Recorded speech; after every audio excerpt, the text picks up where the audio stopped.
Welcome to Irregardless. I'm your host, Gabriela Ulloa, and we are blessed, honored, freaking out to have the most talented, incredible singer-songwriter, my Cuban Miami sister, Lauren Jauregui, is in the building today. Thank you for being here.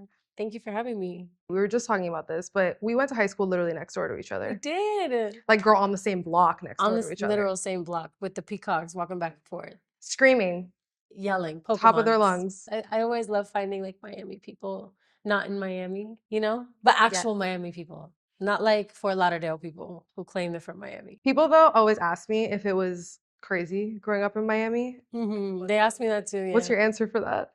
I loved the bilingual culture. I didn't realize how special it was until I left, because it was just something that was a part of my life. I'll never forget the first time I encountered an old person outside of Miami, and I tried to speak to them in Spanish because I didn't even think twice. I thought all old people are Cuban, like duh. I mean, yes. So I literally I remember talking to them in Spanish, and the lady looked at me and she was like, "Excuse me, I speak English," and I was like, "My bad, mommy." Like, I really had no idea that old people spoke English. Like, I thought it was just I didn't know. I didn't know you guys weren't all Cuban. That's crazy. It really hit me when I left Miami and I was like, oh, I mean, the name of the show, Irregardless, hello. I thought that was a word until I was It's 18. Great. It's great. Thank you so much. Yeah, I love it. I feel like it represents Miami very well. Girl, thank you. Proud of you. So for the people that don't understand it. Okay, another thing about Miami, loves to gossip. City of Chisme. COC. The bane of my energy, but yes. It doesn't matter where you were raised. Every city has their own brand of this, of people trying to tell you who you are in the midst of you trying to figure out who you are. Yeah, I feel like that's human nature by design. How do you remain centered in who Lauren is in the midst of all that noise? I feel like there was a switch that happened in me at one point, because I used to care a lot about what people thought about me, and I still do in some regards, to be fair. I haven't rid myself completely of that, because I feel like human beings are relational beings, societal beings, social beings. They want to relate to one another. They want to be loved, feel loved, express love.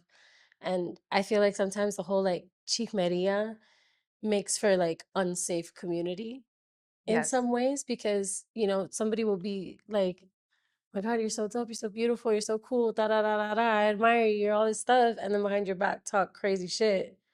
I've definitely encountered the phenomenon of people thinking they know me, like having a parasocial relationship with me. I think especially in Miami. The fans thing at first freaked me out. It really freaked me out in the beginning, because nobody prepares you for what it feels like to be in a parasocial relationship with a public audience. It was also really hard to express why it was weird. I'm sure you also get a lot of the well, you're in this industry. Right. So that's fair game. That's the number one line. Is like, well, you deserve abuse because you've chosen an abusive career. And to that I would just say, every career path could be abusive if we don't allow for boundaries to be real for the person who's being harassed. And I think with celebrity culture and fame culture, violating boundaries is actually a money-making process for a lot of people. There's a lot of extractive forces coming at you from different angles, because even sometimes from a fan's perspective, encountering you is social currency for them, because they can post a picture with you and then they're the closest fan to you because they got a selfie with you because they showed up to where you live. I've learned to understand that there's a value in people feeling so connected to you and your art that they're moved to speak to you in public, and they're moved to come up to you and express that to you. And I think there's boundaries that I've learned to respect for myself. This life means being on camera all the time. It means that your personality is on watch all the time.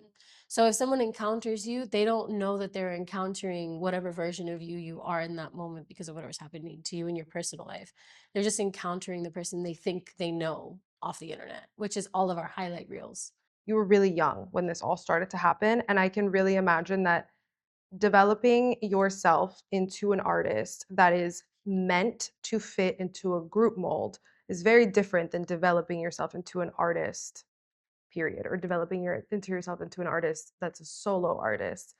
I know that you've spoken about feeling conflicted in the role in which you had to play when you were in Fifth Harmony. Did you feel stunted because of it? I was not able to fully express myself, and it was in very formative years of my life. And any expression of myself was happening in front of the whole world, essentially. Right. I did feel stunted in certain ways, to be honest. I don't think in ways that actually stifled me becoming who I'm supposed to become, but it definitely in ways that made me question a lot Like what? and kind of have like all these kind of crazy ego deaths. How I thought life was going to play out And then you have to remember like the redirection is is protection. protection. Dude, literally read like a whole bunch of quotes today about that shit, which is ironic. Was there a specific moment once you were solo, once you were independent, that it hit you where you were like, oh, I was expected to be a yes man. Maybe I don't know what my opinion is in this. I mean, I've always been very opinionated. I've always known what I like and what I don't like. The thing with being in the group was that my opinion wasn't the driving force of the creative direction. So I couldn't express myself as an artist. I couldn't express Lauren as an artist because I was a part of playing Fifth Harmony as an artist, which was very disconnected, I think, from my own vision for my artistry. Like very disconnected. Like I had no plans to be in a pop girl band at all in my trajectory of like how I saw my music career going. If I even saw that music career, you know what I mean? Because like my mom was training me for college from the get. I didn't have a lot of time to really figure out my plan. I auditioned for X Factor and was like, "Waka chifla, a ver lo que pasa." You know what I mean? Like, my dad's gonna take me because he wants to teach me a lesson. Like, he wants to teach me a lesson about how hard it is to break into this industry. That's why my dad took me to that Really? audition. Did he tell you? Did you know that when you went Literally. in? Well, yes. Yeah, like a part of me did know that, but I didn't care. I was the Lulu, bro. I love little me. I wish I could go back to little me and be like, yo, give me some of you. Please give me some of your Girl, magic. And she was prepared. When you're trying to pursue your dreams, everybody and their fucking mother is gonna tell you why you can't do it. And every time they're projecting onto you their own fears and their own limitations within their realities, like what they couldn't do. They're telling you it's you that can't do it. They present it to you in such a way where it's like you're actually limited. And if you don't have a strong sense of self, those words bleed in and they wound your dream. They wound your ability to focus on the fact that like, nah, bro, this is what my heart is telling me. Like, this is God talking to me. Like, I was in my little backpack and with my sneakers just in case. And I was like, I'm the one. And they would always ask, they'd be like, oh, you know that it's like 1 in a million, right? Like chance that you're gonna even get this or be anywhere near that mm-hmm. stage and stuff. I was like, yeah, I'm the one. Yeah. Literally Like a masterclass in the manifestation. Lulu. Cause what the fuck do you have to lose? You know what I mean? It's Yeah. like, I'm gonna try this and we'll see what happens. And maybe people will like how I sing. And I like how I sing. My abuela likes how I sing. My dad says I'm kind of good sometimes. My dad was like my corrector though. He would hear me singing Whitney Houston off key and be like, "Hey yo, rein it in. That is flat as fuck." No, stop. Really? Yes. Oh my god. Especially because, dude, I took over the house when I would sing. I would literally be in the shower at like super late at night because I would always Yeah. do my homework late as hell, and like wake. I would just be doing a whole concierto, bro, like a 30-minute concert back to back At 10 p.m. at 10 p.m., bro. Everybody's trying to sleep. And your dad's like, you're flat, fix it. My dad is walking in like, hey, you're sharp. Try again. He's a musician, right? Yeah, yeah, he is. He plays the drums and he plays the piano and he sings as well. Do you think that there was a little bit, because you're saying like when people tell you things are really, really, really hard, it's because that's been their experience. You think that was coming through in him when he was telling you, this is really hard, don't get your hopes up? Yes, yes and no. I feel like there was a part of him that was like in his mind, that's protection, just in case it didn't happen.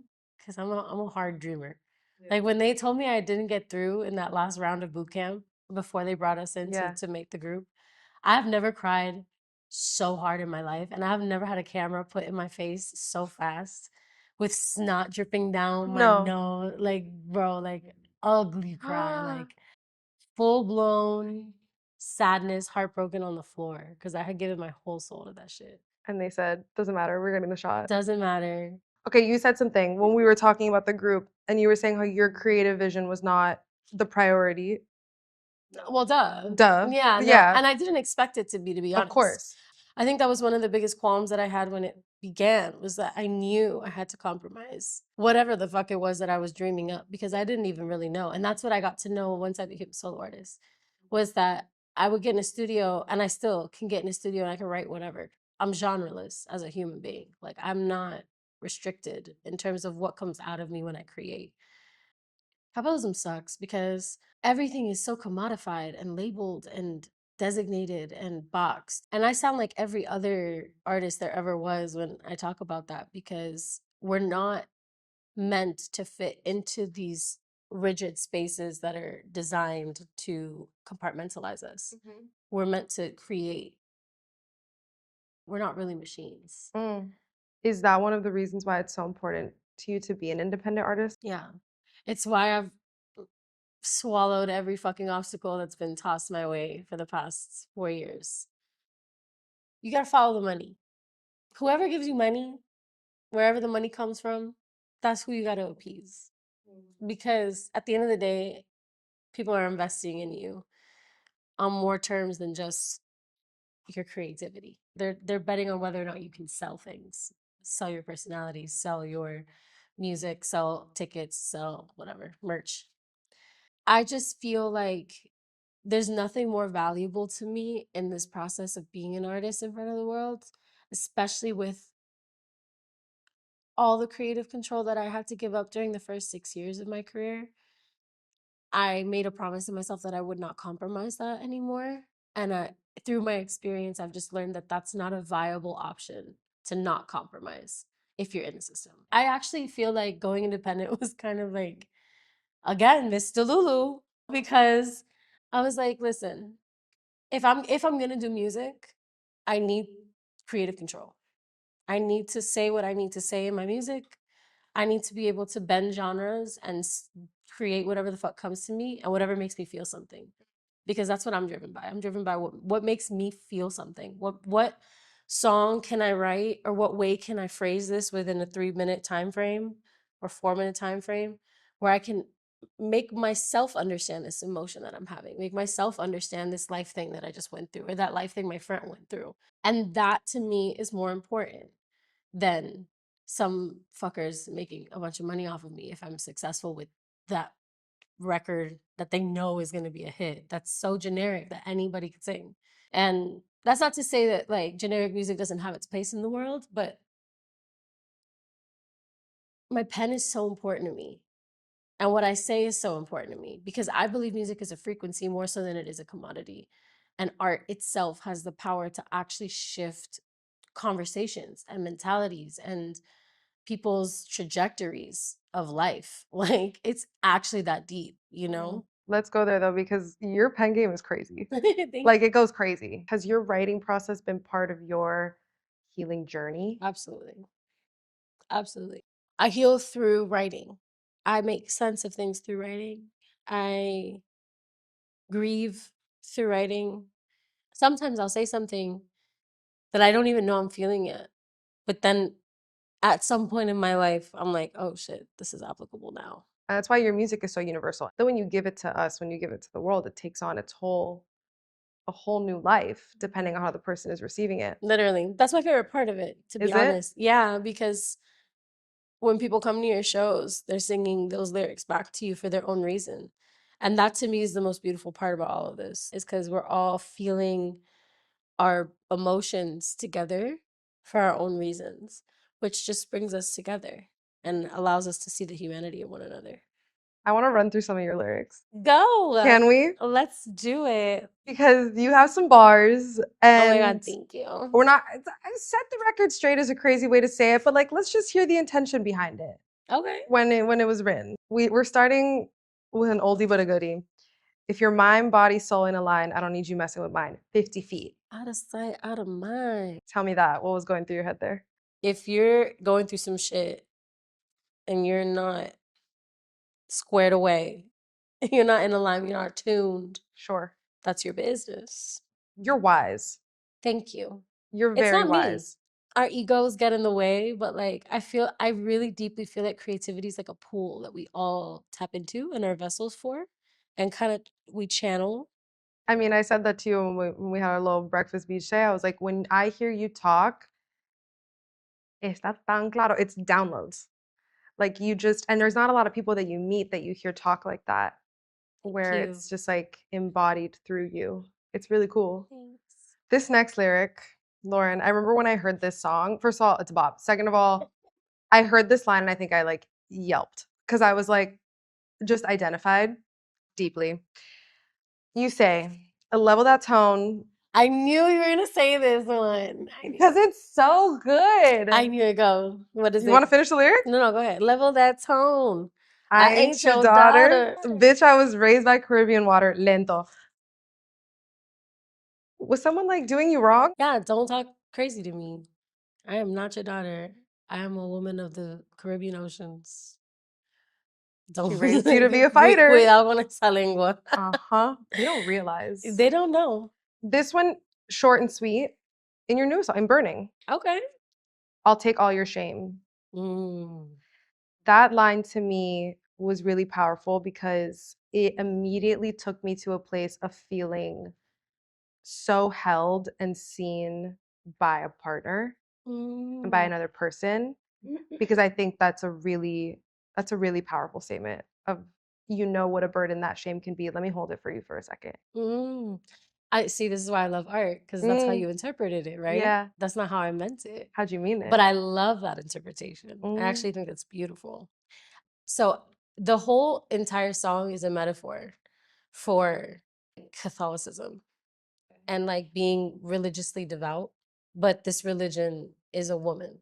I'll take all of your shame. Like, I'll take it. Like, I don't give a fuck. Go ahead and shame me. Like, this is just how I feel and this is who I am. If that's what your religion tells you, if that's what it says that I'm going to hell, then I'll burn at the stake. thinking back to where we grew up, it's not a very tolerant place, you know, in a No, whole lot of no, ways. it's not. That wasn't. How was that for you when you were trying to figure out your own identity?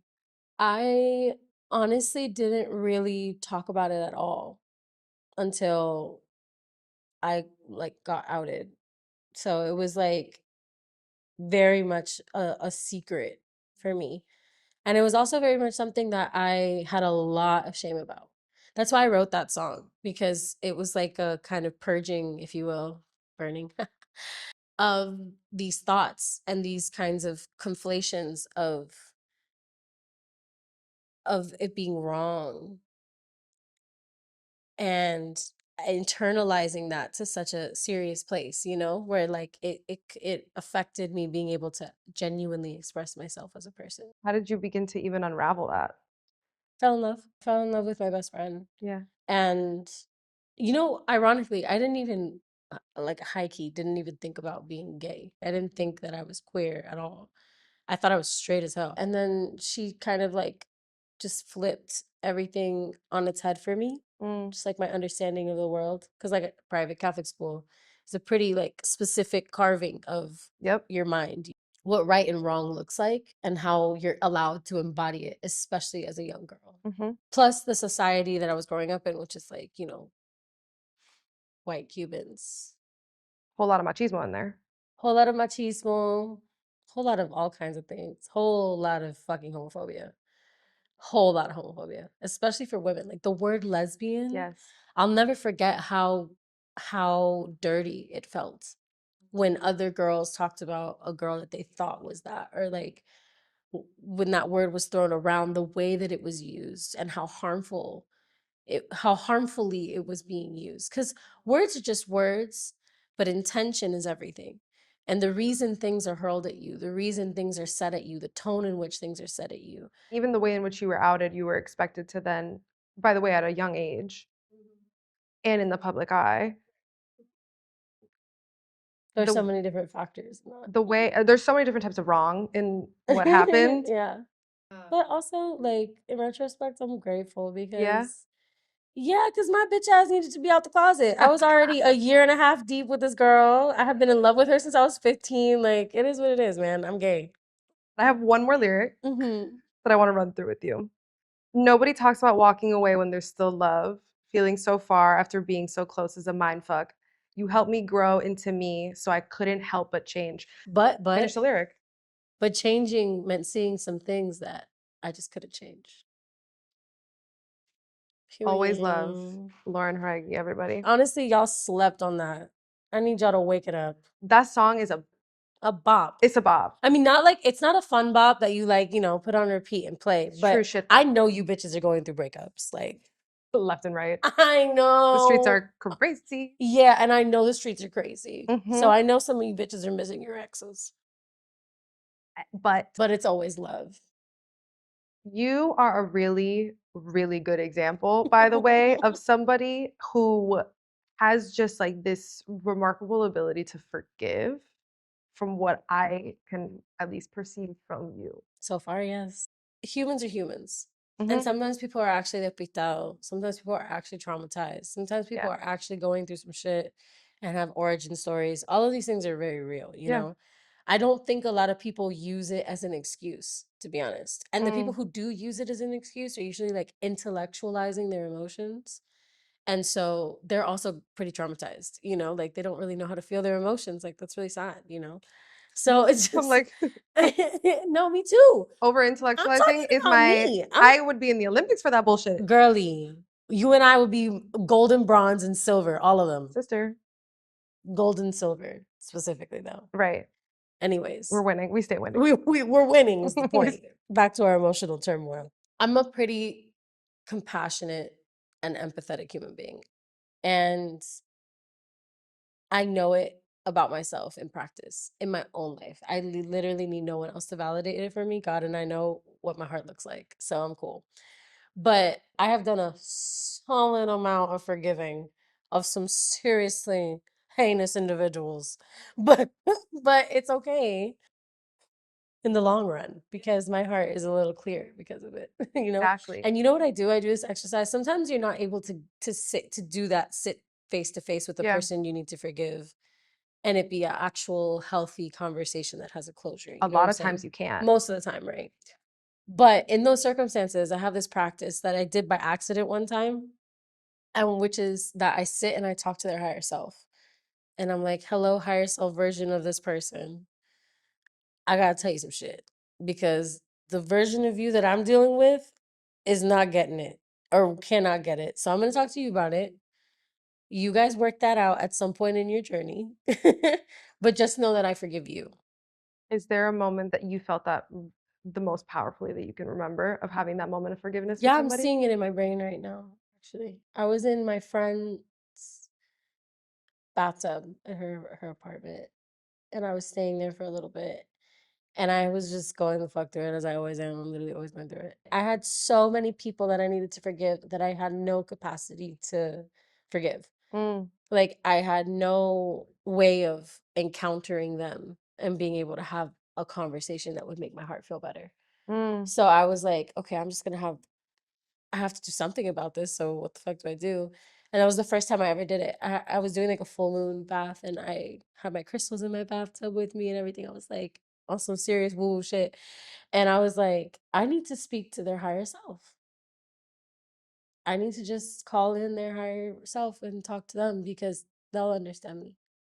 And you know what's interesting is when you think someone else needs your forgiveness, a lot of the time in that exploration, you find out that you need your own forgiveness because a lot of us are really hard on ourselves, especially when we make mistakes, and it's easier to deny those mistakes and live in a space of pushing it as far away from us as possible Mhm. than it is to look at them. Mhm. And that's why it's really brave when people do look at them or Mhm. do sit with what, you know, Yeah. their shadow selves. That was one of the hardest parts about my journey was grappling with the self-forgiveness part of it It's a because journey, baby. it's a journey, and when you're in relationships when you're young that are not good, Toxic. there's a lot of guilt around how did I let myself go through that. Mm, And by the way, these are making absolutely zero excuses for behavior that nobody deserves put upon them.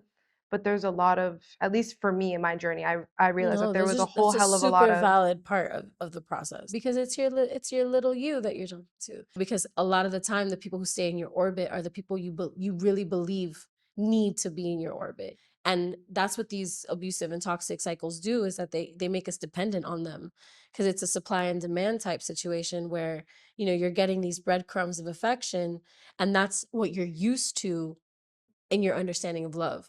And a lot of the time, even the people who taught you that, which are usually your parents or your immediate family, it's not their fault either. That's why it's hard, because it's what they were taught. And exactly. if you keep going back, it's these systems that we're a part of that are extractive and abusive and do not allow for genuine connection, that makes it so that each person feels safe and respected in the space. How do you know when it's time to walk away? I'm the worst person to ask this question to. Bitch, I'd be overstaying my welcome. But if I were to theorize, I think that the best time to walk away is when you can't be yourself. Like when you feel like you're pretending and acting. And you'll know. Like you'll know that you're walking on eggshells, making sure this conversation goes a certain way. You're going into like manipulation tactics. Yes. You know what I Yes. mean? Because we don't even realize it. That's manipulation Mhm. that we're exercising. Okay. Okay. He's gonna love that I'm saying this. One of Your my therapist? dear friend, no, one of my friends, Meadow, hi, she says that her people pleasing was a form of manipulation.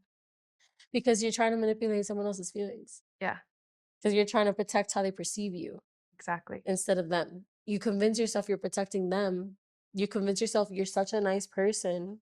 You're just so nice, you can't hurt this person. But then you end up literally manipulating them because you're not letting them feel what they really feel. You're trying to curate their You're feelings. curating the experience for them. By the way, when we're talking about perceptions, that's something I've grappled with a lot is letting go of other people's perceptions of you because when it gets way too loud, you start to believe it about yourself Yourself. and it creates a really hard disconnect. It hardened me in a way where I was like, you want to believe that? Bet I'll turn into it.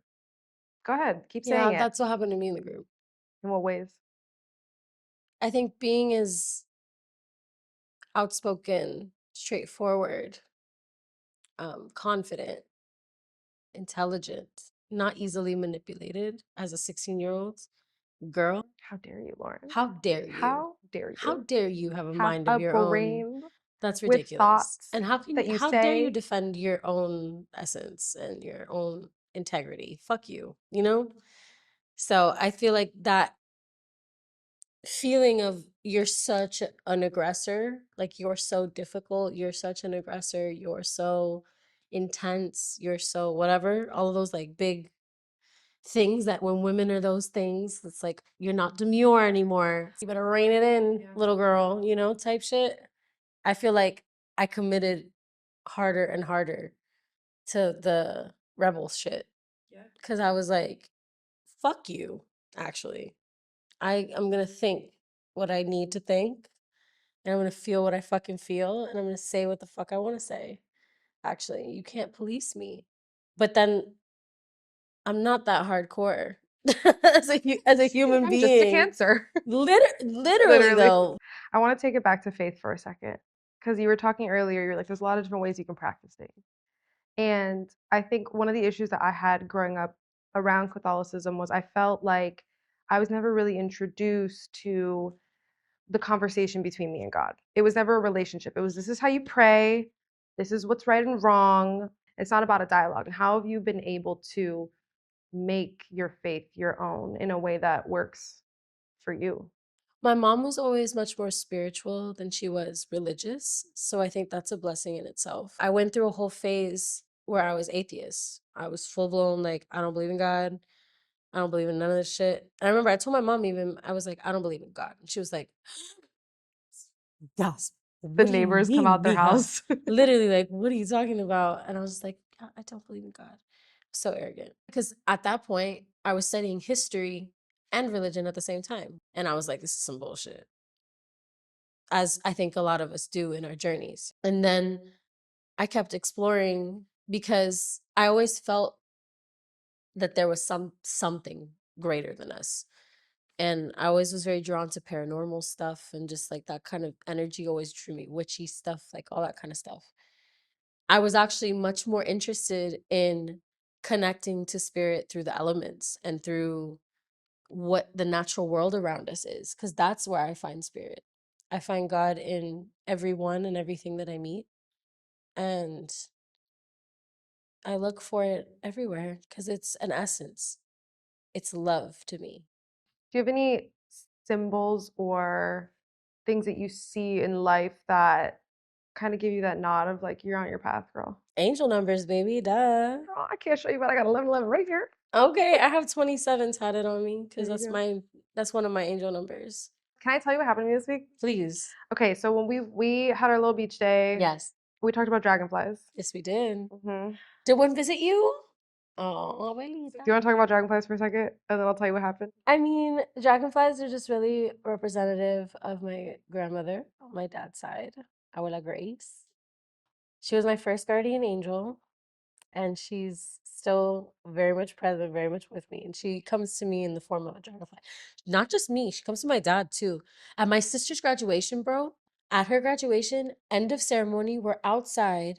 Everyone's like trying to get together to take a picture. A dragonfly lands on my dad's hand, lands there, and stayed there.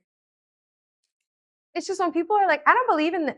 Like, shut up. I'm so sorry that you can't enjoy the whimsicalness of life. No, they don't have magic though. Yeah, And that's sad to me it is because sad. magic is everywhere. Literally. Dragonflies haven't really been like a Thing for you. no, Yeah, because when I brought it up, it wasn't like something on your radar that you were like, oh no, my God, me too. Because I have a lot of people that I bring it up to and they're like, oh my God, me too. no. I was like, that's dope. Let me see the tattoo. Like, Right, right. we talked about it, Zero but connection. nah. Uh-huh.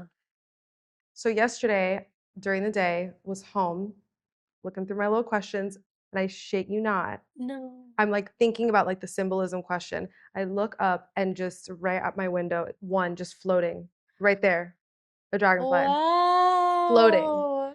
So that happens, and I was just like affirming and just so grateful that I got to do this with you. And then yesterday we were here setting this up, and I'm driving home through downtown. I'm just trying to process what's happening today and all this stuff. And so I'm driving home, silence, and I pull up, and there was like really no cars around me. And I could not tell you where this was coming from, Lauren. Like, hands like on my heart. Like, I have no idea where it's coming from. Work from home is playing outside. Shut up. Like just outside the car? Yes, like it wasn't somebody else's car. Like Crazy. it was coming from like someone's like boombox type vibe. Oh my God. When that stuff happens to me, like I'm not even.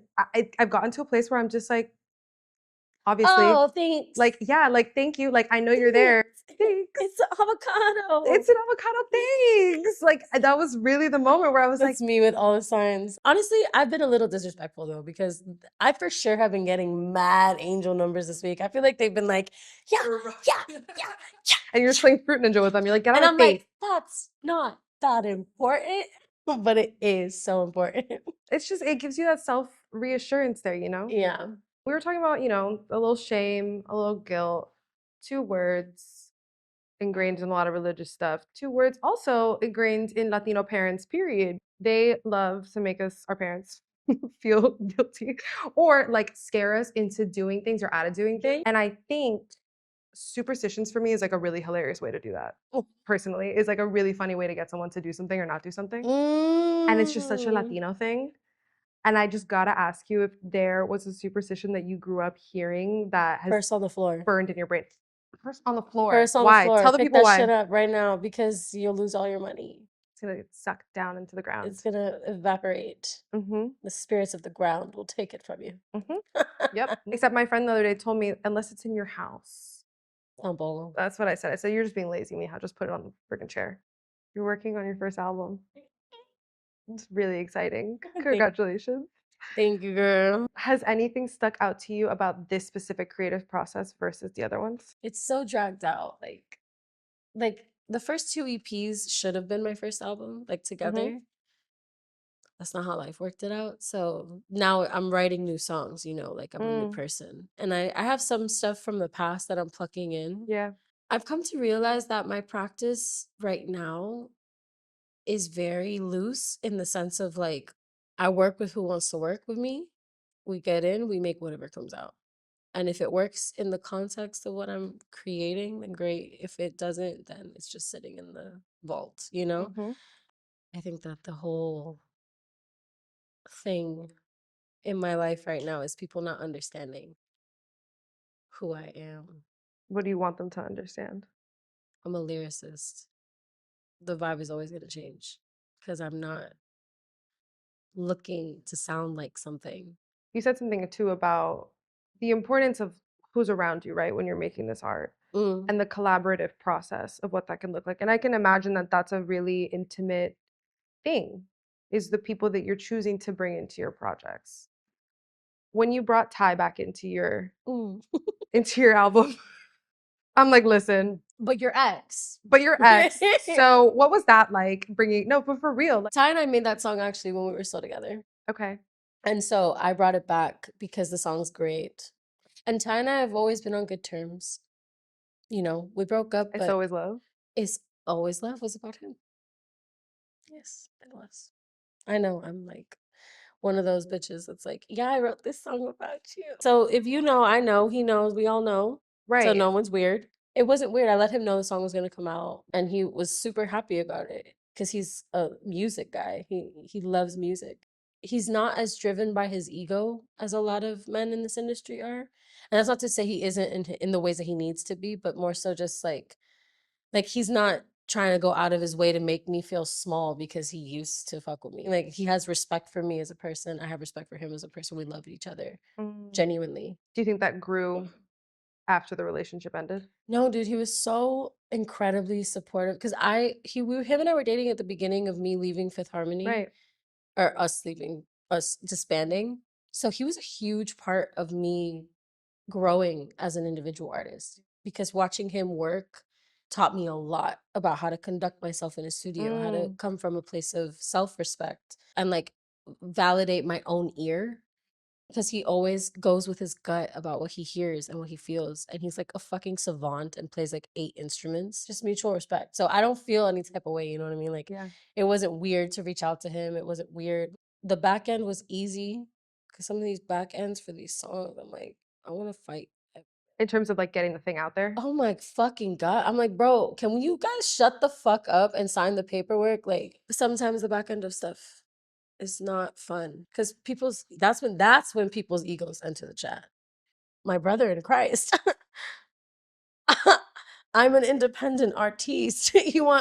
Can we talk about percentages on the back end? You don't even know the kind of choices I've had to make because of making the choice to own my own voice. They make it so hard for you to own your own fucking voice. But what's been the most like liberating part of that? I'm proud of both my fucking projects. That's the benefit. I don't have to go out and sing a goddamn song that I don't fucking believe in. Not one. Never. And if one of those songs decides to march its way to the charts and hit the hearts of all the people it needs to, thank you. But you know, if that never happens, bro, I'm gonna die with a discography that I'm proud of and that my Mm. kids can eat off of because I own my shit. So Yes, she does. I won in the long run, Mhm. one way or another. It's a good lesson for people, honestly, to know that are getting into the industry to have that. Yeah, I think a lot of people are a lot more awake to it now. But I remember, I don't know how old you were, maybe 18, 19-year-old Lauren on a stage. I've seen the interview. Hey, Lauren, if you're letting a fan know, like, I want to get into the industry, what's Read your your advice? Read your contracts. contracts. That interview was on live television. And if you look And at you didn't me, skip I a beat. literally answered that question from full-blown lethargy. I was literally looking at like a dot on the floor when I said it too. I was like, read your contracts, and I'm gonna stick beside it. I'm gonna stick beside that advice because, bitch, read your contracts or find someone who can read your contracts Yeah. and who you hire. Don't let nobody hire your lawyer for you. Mm. Bars. Okay? I want to play a little game. You're going to give me 3 songs. Okay. Okay? Yours or anybody else in the world. Song with best lyrics. Song to shake your ass to. Best song to shake your ass to. Gasolina. Obvio. Bye. Yeah. Se acabó el Se show. acabó eso. Best lyrics. Get out Best of here. lyrics? Yeah. Always Love You heard it here first? or 50 Feet. SZA. I can't pick because it's the Control album and Summer Walker's lyrics. I can't. Summer kills me. Sexual awakening song. Special Affair by Sid. By the internet, excuse me. I respect these answers. I kind of ate. You did eat. Do you want to know my sexual awakening song? What's your Can I sexual tell you? awakening song? Tell Because me it's- all three of yours. What are yours? Okay, so best. I'm like, okay. Of course. Twist my arm. Best lyrics. My answer was similar to you in the same of like whole album. I think anything Miseducation of Lauryn Hill. Ooh, 8. Best song Shake Your Ass to. I feel my gut answer was Atrévete. Calle 13. Oh my God. But if I'm being real, I'm like probably rapping every word to that song. I don't really know if I'm shaking my ass because I'm busy, you know? Sexual awakening song, Christina Milian, Dip It Low. Period. When I tell you guys, Period. Wait, Niche. okay, no, I'm gonna change the mine then. music video. Mine is Loosen Up Your Buttons. Girl, By the Pussycat I Dolls. wanted to be them. No, the choreography that I did to that song, Guys, like it in my like brain this hit is me. sexual. No, like I will grow up to be hot. Oh, period. It's like what I was like a women can be hot. Christina, look what you did for the younger generation. And another Christina Aguilera, Dirty. Dirty. Christina Aguilera, Dirty changed my life. Changed my life. Period. I could talk to you for 101 hours. Like, And I have kept you long enough. it's giving in the sala. It's giving in the sala. Thank you so much because that was the point. But I just want to tell you, one of the reasons I really wanted to start the show was because when I think about our ancestors and our families, they've done a whole lot to get us to where we are today. And I think that we are part of that legacy for them. And I think sharing their stories and sharing our stories is continuing on that legacy. Amen. And so I want to ask you today to end our convo. What does legacy mean to you?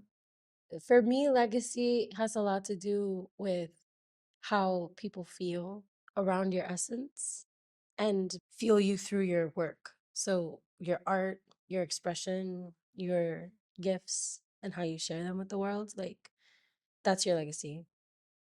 How much you use up your gift while you're here. Well, your essence is beautiful.